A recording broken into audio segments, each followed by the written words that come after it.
Go ahead. Okay. Have you ever been in an accident? Have you ever had a loved one in an accident? By using safety restraints and informing about aggressive, intoxicated, and distracted driving, as well as how to avoid these situations, we can make our roads safer and prevent automobile fatalities. While I have never been in an accident myself, I have had a roommate, a college professor, and a close friend who have been severely involved, which has in turn affected me. Because of this, informing others on how to prevent driving disasters has become my passion and my platform, which I will be using in the fall when I compete in the Miss America organization. So chances are everyone in this room has a driver's license or a permit, which means you've been behind the wheel and on the road with other drivers. Whenever you're driving, you are responsible for the lives, and these next points will be crucial in to remember when you are on the road and when you are driving to keep yourself safe as well as others. Oops. Okay, so today I would like to talk about Don't Raid the Road, which is 4 points to prevent driving disasters. These 4 points are safety restraints, aggressive driving, impaired driving, and distracted driving. So first off, I would like to talk about safety restraints. We all know seatbelts save lives. According to the National Highway Traffic Safety Administration, which is NHTSA, more than 15,000 lives are saved each year in the United States because drivers and their passengers were wearing seatbelts when they were in accidents. I have a close friend who graduated from my music dance theater program last April, who 2 years ago was on the way home to his family's house with his just proposed to fiance and his younger sister, and they were driving to Arizona right before Thanksgiving, and they were in a car accident. They fell asleep at the wheel. He fell asleep at the wheel. His fiance was supposed to stay awake with him but didn't, and his younger sister was in the back seat, and she didn't have a seatbelt on, and unfortunately she passed away. So the other two are alive. They were injured, but because of they used their safety restraint and their seatbelt, they are still alive, whereas his sister unfortunately is not. So that's one example of really important reason to wear your seatbelt. It can definitely save your life. Next I want to talk about the 5-way protection against possibly getting killed in a car accident because of wearing your seatbelt.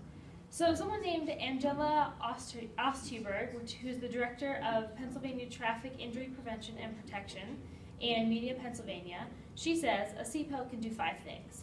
Keep the passenger inside the vehicle, restrains the strongest parts of the body, spreads out any force from the collision, helps the body to slow down, and protects your brain and spinal cord. So I'm going to go into these a little bit. So a seatbelt keeps the passenger inside the vehicle.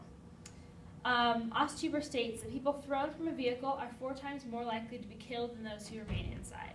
So if you're wearing your seatbelt, you're in a car accident, and you are not thrown out of the car because you're wearing your seatbelt, chances are you have a much better potential to live in that car accident, as opposed to someone who's not and could be thrown outside the car. The next one that she points out is that the seatbelt restrains the strongest parts of your body, which are the hips and the shoulders. And obviously, the seatbelt, the way we know it, that's the 2 parts that it does restrain. And it keeps you secured in the seat as much as possible. Number 3 is spreads out any force from the collision. She says, lap and shoulder belts spread the force of the crash over wide areas of the body, putting less stress on any one area.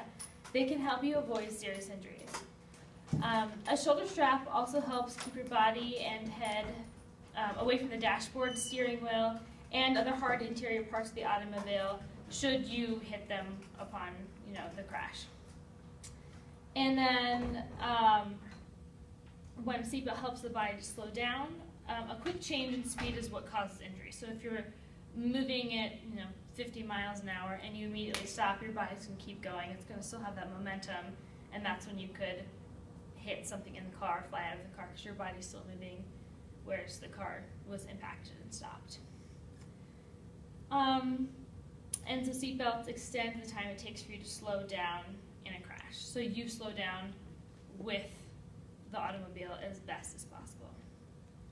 And then, of course, lastly, like she said, this is kind of self-explanatory, but seatbelts help protect your brain and spinal cord. So next, I'd like to talk about aggressive driving. Most of us know what aggressive driving is, but we don't know an exact definition or what exactly it is. We can see it when we're on the road, we know what it looks like, but it's a little bit hard to explain. So the National Highway Traffic Safety Administration defines aggressive driving as occurring when an individual commits a combination of moving traffic offenses so as to endanger other persons or property.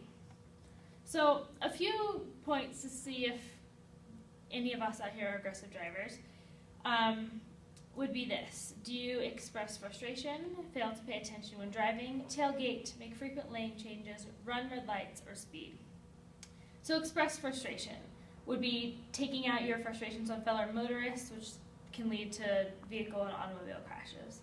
Failing to pay attention, this could involve reading, eating, drinking, or talking on the phone, which are major causes of distraction and can lead to roadway crashes. Tailgating, this is a major cause of crashes and can result in serious death or injuries, because if you're following someone too close behind and they stop, you don't notice it, or you can't stop in time, you're inevitably going to run into the back of them. And tailgating is a major form of aggressive driving if they're not going fast enough. And making frequent lane changes. So if you whip in and out of lanes to advance ahead, you can be dangerous to other motorists. So if they don't see you, or if you're moving too fast and they can't maneuver that can be an aggressive driving tactic that could cause serious injuries if impacted with other cars. And then running red lights, this is all common sense to us, but don't enter an intersection on a yellow light. Remember that flashing red lights should be treated as a stop sign.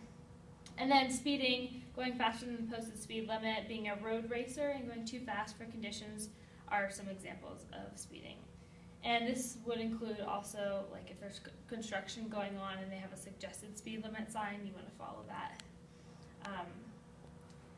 Okay, so how to combat aggressive driving tendencies if we have any of them would be concentrate, relax, drive the posted speed limit, identify alternate routes, use public transportation, or just be late. So concentrate. That would be don't allow yourself to become distracted by talking on your phone, eating, drinking, putting on makeup. I've done it, but it's bad. Relax. So tune into the radio to listen to some relaxing music that isn't going to distract you, not something that you're going to be like, oh, hey, look, I'm listening to this, so, they sing along to or anything. Just something relaxing and calm that keeps you focused on the driving task and concentrated on the road. And drive the posted speed limit. So fewer crashes occur when vehicles are traveling at or about the same speed. So if all the cars are moving at one speed, if someone does change lanes or exits or slows down, it would be easier for the other cars to react to that action if we're all going the same speed limit. Alternate routes, try mapping out an alternate route. If it looks longer on paper, you find it less congested because people are always going to want to drive the shortest distance. So if you find that you're traveling at rush hour, you have to, there's no other choice, going the longer route might actually be better in the long run because there won't be as many cars on that road because everyone is on the shortest route.